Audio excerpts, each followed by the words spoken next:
Hi, you saw the thumbnail, but not the title, because TikTok has rotted your brain and reading the title is too much effort. But now that I've insulted my audience, yes, you are a bucket, and in fact, so is basically anything.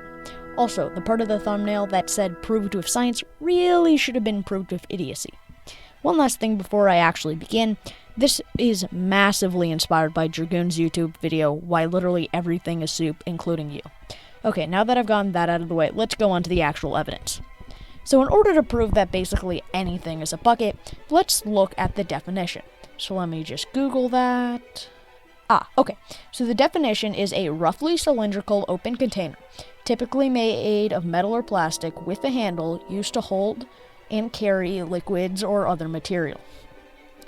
Now, we can remove the typically made of metal or plastic part because that isn't always, and we're just looking for what could be a bucket.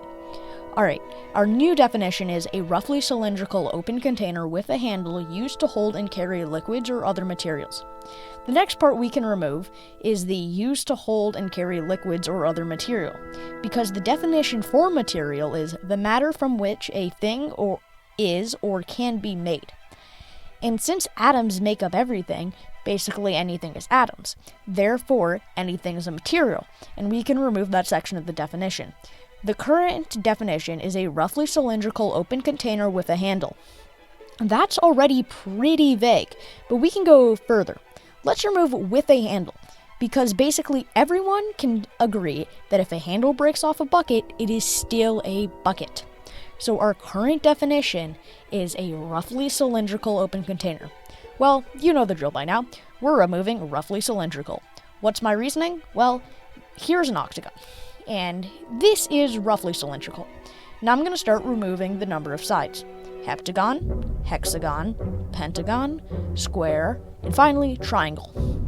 Now you cannot tell me definitively when the shapes are no longer, quote, roughly cylindrical. Or maybe you'll attempt to. Feel free to have an argument in the comments. The term roughly cylindrical is too vague, and therefore I am removing it. Our definition is now an open container, but it doesn't end there. Okay, so if I put a lid on a bucket, it's still a bucket. If I weld that lid to the bucket, it's still a bucket. Yet it is a closed container. We can remove open from the definition. Our current definition is a container. Oh, but you thought we were done.